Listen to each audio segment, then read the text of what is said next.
When you sit down to meditate, take stock of your body, take stock of your mind. Look to see where things are out of balance. For the body, it's always good to energize it. Take a couple of good long, deep in and out breaths, because eventually you're going to be calming things down. And if things are already too calm, by calming them down further, and by the way you breathe, by the way you focus, you're going to put yourself to sleep, or you'll drift off into delusion concentration, where the mind is still, but there's not much alertness, not much awareness, which is not what you want. So energize the body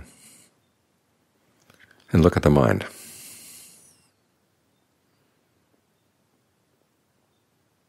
Is it too energetic or is it too sluggish?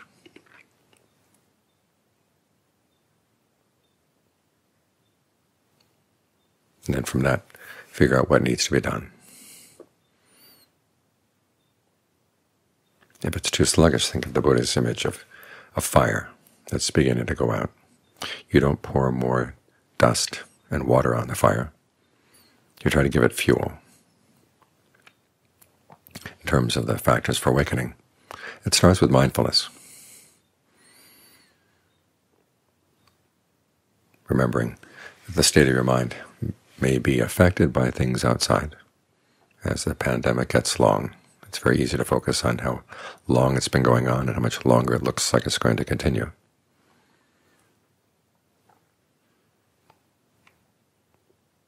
When you're trapped in limited circumstances, it's easy to focus on what's wrong with those circumstances, and that pulls you down. So mindfulness reminds you, things outside may be bad, but the mind doesn't have to be bad. It doesn't have to feed on bad things.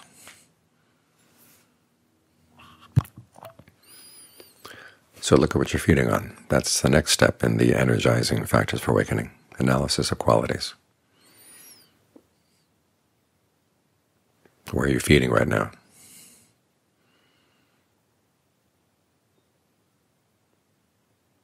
Analyze the mind's feeding habits in terms of fabrication. Remember, there's verbal fabrication and mental fabrication. The verbal fabrication is directed thought and evaluation, how you talk to yourself. And the Buddha's analysis of how you talk to yourself, dividing it into directed thought and evaluation, is really useful. What topics are you choosing? Where do you focus your thinking? What have you been focusing it on? If it pulls you down, focus it someplace else. There are many levels of truth going on right now. And part of the mind will say, what I'm focusing on is the real truth out there.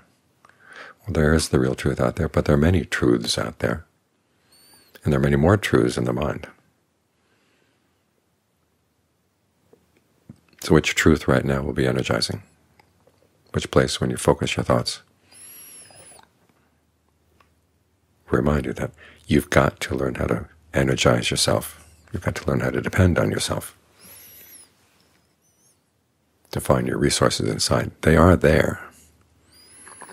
We have good potentials, we have bad potentials. So I focus on the bad ones.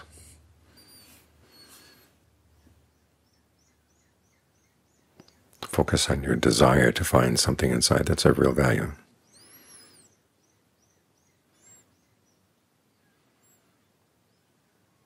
You can think of the Dhamma, that we have this opportunity to practice an excellent Dhamma. It doesn't come along all the time.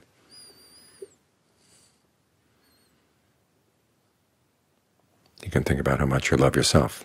It was because you loved yourself that you got in this path to begin with.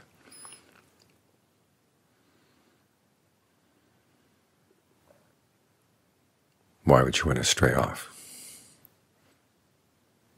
You can think about all the Ajahns and other teachers you respect.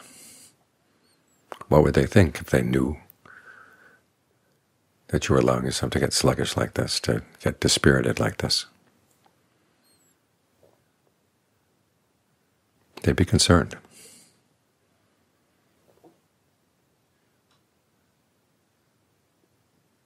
So allow yourself to be concerned. Remember how they pulled themselves up by their bootstraps or their sandal straps.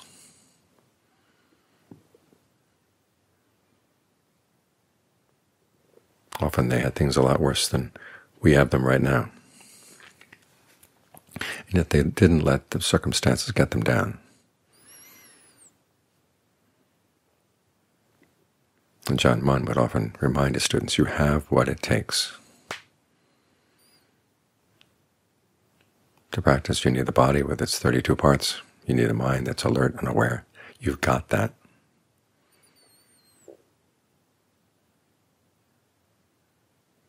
What more do you want?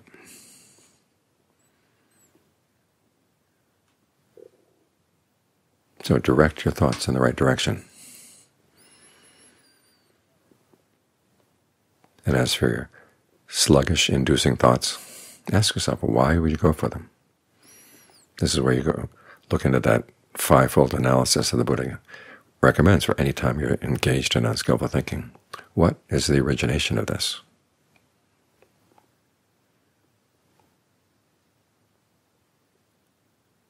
What are the instigators in the mind? Sometimes they're small.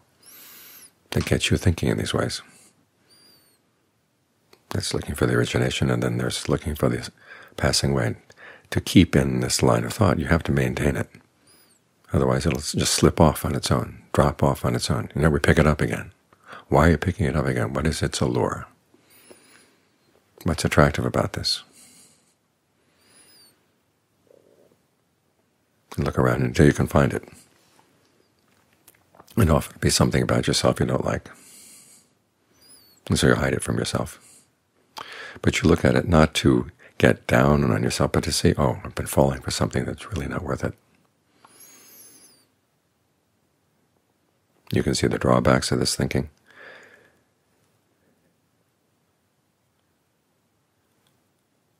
Then you remind yourself to think in ways that give yourself more energy. That induces dispassion for that thought. But this is an active dispassion. It's meant to stir you to action. That's where the evaluation comes in. How can I think about things in a way that will energize me, energize the mind, give it more determination to want to see things through?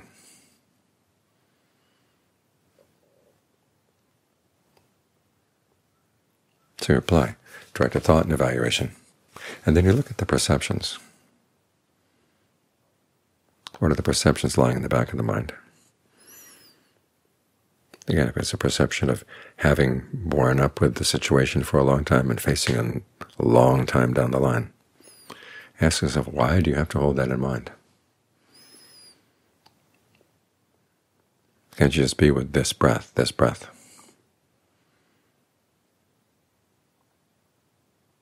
Because here in the present moment there are opportunities.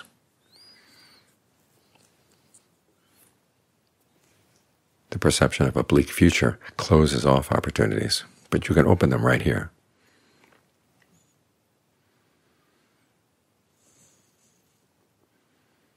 And whatever part of the mind belittles your skillful intentions in the present moment, remember the Buddha would not think in those ways. He said even just the intention to do something skillful in and of itself is a skillful thing.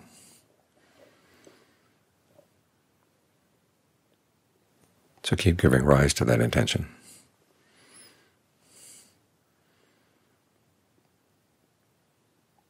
And it's in this way you can give yourself more energy. Get back to the breath. Remind yourself you can breathe in ways that give rise to rapture. It's all too easy to think sluggish thoughts when the body is feeling dry, the mind is feeling dry. So lubricate it. That was a John Fung's image. He said, your mind needs rapture. As its lubricant in the practice, just as the engine needs lubricant. Without it, it begins to seize up. So breathe in a way that's really refreshing, What kind of breathing would feel good right now, really refreshing, deep down inside? Breathe that way.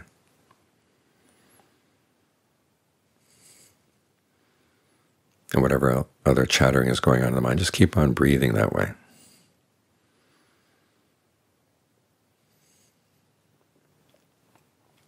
And it's in this way that you can gladden the mind, lift up the sluggish mind.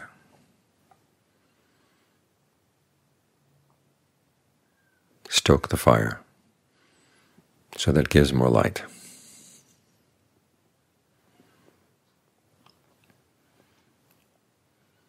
So this is how we take advantage of the Buddha's teachings.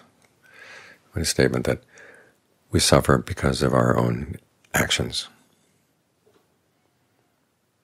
He's saying that not to place blame on us, but to show us where the solution lies.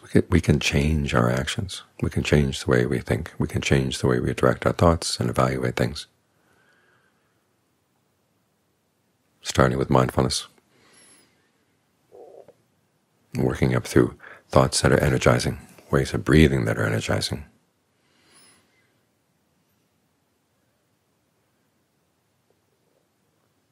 And that's how we can bring both the body and mind into balance